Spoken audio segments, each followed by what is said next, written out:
Sau khi chia tay, nhiều người muốn làm bạn với người yêu cũ vì lý do này hay lý do khác. 1. Hay bạn có những người bạn chung? Nếu bạn bè và gia đình muốn bạn tiếp tục làm bạn với người yêu cũ, thì có nhiều khả năng bạn sẽ làm như vậy. Tuy nhiên, điều này không có nghĩa là bạn phải làm như thế. Giữ mối quan hệ với bạn bè, với người cũ vì mục tiêu gặp gỡ.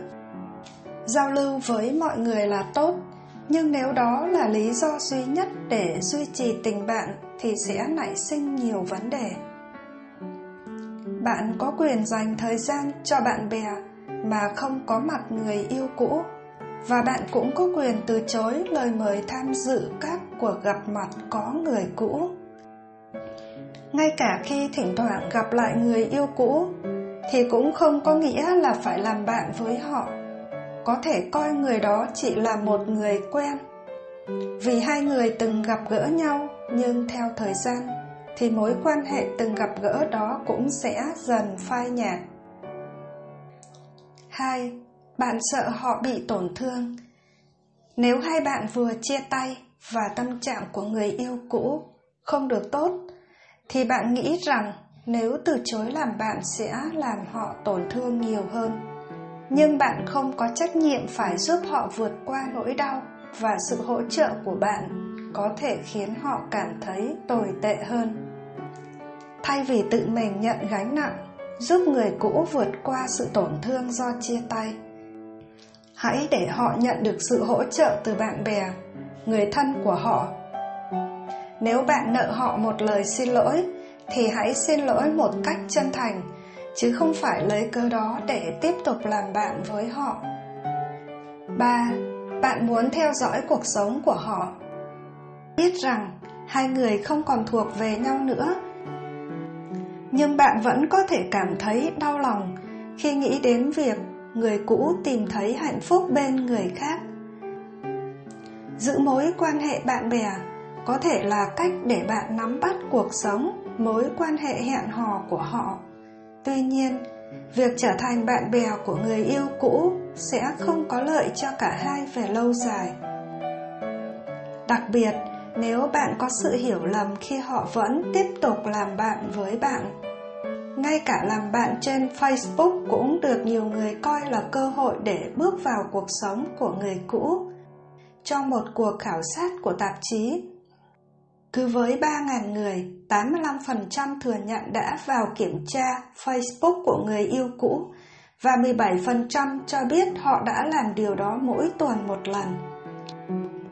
Rình rập người cũ trên Facebook có xu hướng làm tăng sự lo lắng và ghen tị của bạn với người cũ.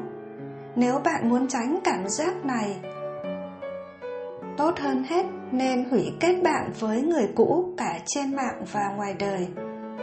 4. Bạn đang cô đơn. Khi vừa chia tay, có thể bạn cảm thấy có một khoảng trống trong cuộc sống, và khoảng trống đó có thể mất nhiều thời gian để lấp đầy. Bạn thấy cô đơn vào tối thứ Bảy và nghĩ rằng rủ người cũ đi xem phim nghe có vẻ hấp dẫn hơn là cố gắng ra ngoài và gặp gỡ những người mới. Nhưng cách này cũng có thể dẫn bạn quay trở lại mối quan hệ với người cũ, và nhiều khả năng lần này còn tệ hơn lần trước. Thay vào đó, khi cảm thấy cô đơn, bạn hãy hướng về gia đình bạn bè, đồng thời tìm cách tận dụng tối đa thời gian ở một mình. 5. Bạn đang gặp phải hội chứng cỏ xanh hơn. Nếu bạn không hoàn toàn hài lòng với mối quan hệ mới, thì bạn có thể thấy hứng thú hơn với việc giữ liên lạc với người yêu cũ. Thật dễ dàng để lãng mạn hóa người mà bạn không ở cùng, vì bạn không còn thường xuyên tiếp xúc với những thói quen khó chịu của họ nữa. Nhưng cái suy nghĩ này là một cái bẫy, vì nếu cỏ ở chỗ khác luôn xanh hơn, thì bạn sẽ không bao giờ hài lòng dù ở bất cứ đâu. Bạn nên cố gắng giải quyết những cảm xúc đó với người yêu hiện tại, hơn là tìm đến người cũ để được giúp đỡ hoặc như một lối thoát. 6. Bạn nuôi hy vọng ngày nào đó người cũ sẽ thay đổi. Có thể bạn chia tay vì người yêu cũ không chung thủy hoặc uống rượu quá nhiều, nhưng bạn hy vọng rằng họ sẽ rút được bài học từ sai lầm của mình và cuối cùng trở thành mẫu người bạn đời mà bạn mong muốn. Bằng cách làm bạn có thể giữ họ trong cuộc sống của mình và thậm chí có thể giúp họ thay đổi. Trong một số trường hợp, hy vọng làm hòa có thể thúc đẩy mọi người thay đổi, tiến bộ hơn. Nhưng nếu cảm thấy rằng việc giành lại bạn không quá khó, thì họ có thể chỉ cố gắng chứng minh rằng mình đã thay đổi hơn là tạo ra những thay đổi thực sự, và bạn có thể tạo cho mình nhiều thất vọng hơn. 7. Bạn muốn giữ người cũ như một phương án dự phòng. Một lý do khác khiến nhiều người muốn làm bạn với người yêu cũ là phòng trường hợp không thể tìm ai đó tốt hơn. Cách tiếp cận này không công bằng đối với người cũ của bạn, nhưng nó cũng có thể kéo bạn tụt lại về phía sau. Bạn luôn giữ cho mình một phương án dự phòng, không phải là tiếp cận tốt khi yêu. Đôi khi bạn phải đóng hoàn toàn một cánh cửa nếu bạn muốn một cánh cửa khác mở ra. 8. Người cũ muốn cả hai tiếp tục làm bạn.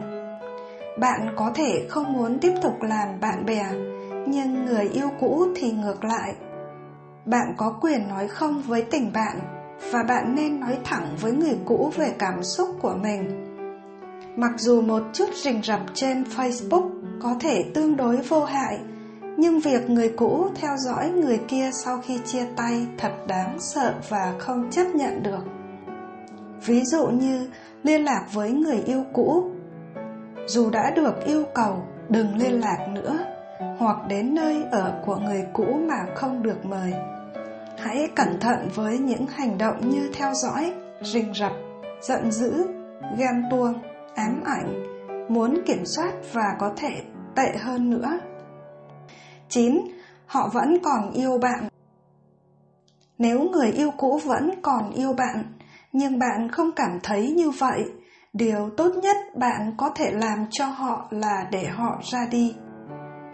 Bạn vẫn dành thời gian với người cũ, có thể gây đau đớn và khó hiểu cho họ, đặc biệt nếu điều đó mang lại cho họ hy vọng hão huyền, ngay cả khi bạn nói rõ rằng chỉ muốn làm bạn, nhưng điều đó có thể không đủ rõ ràng với người cũ, bởi mọi người chỉ thấy những gì họ muốn thấy, và họ luôn để ý đến bất kỳ dấu hiệu nào của tình cảm đáp trả.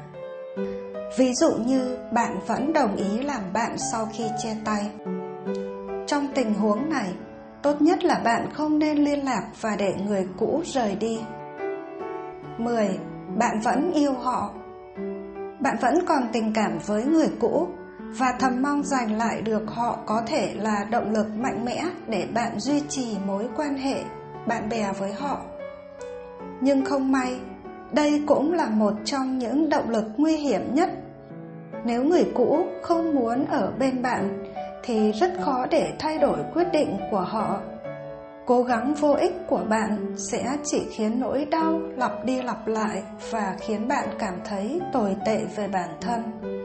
Hãy dành thời gian cho những người khiến bạn thấy mình được yêu thương, đánh giá cao, chứ không phải ôm mộng quay lại với người cũ, để rồi bạn bị tổn thương nhiều hơn. Nếu bạn bè và gia đình muốn bạn tiếp tục làm bạn với người yêu cũ thì có nhiều khả năng bạn sẽ làm như vậy. Tuy nhiên, điều này không có nghĩa là bạn phải làm như thế. Giữ mối quan hệ bạn bè với người cũ vì mục tiêu gặp gỡ, giao lưu với mọi người là tốt, nhưng nếu đó là lý do duy nhất để duy trì tình bạn thì sẽ nảy sinh nhiều vấn đề. Tâm sự.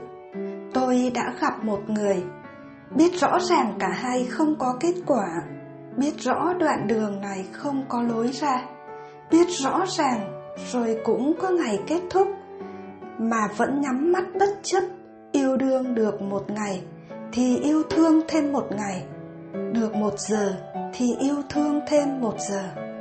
Tôi đã gặp người như thế, người mà tôi biết là sai người, sai cả thời điểm.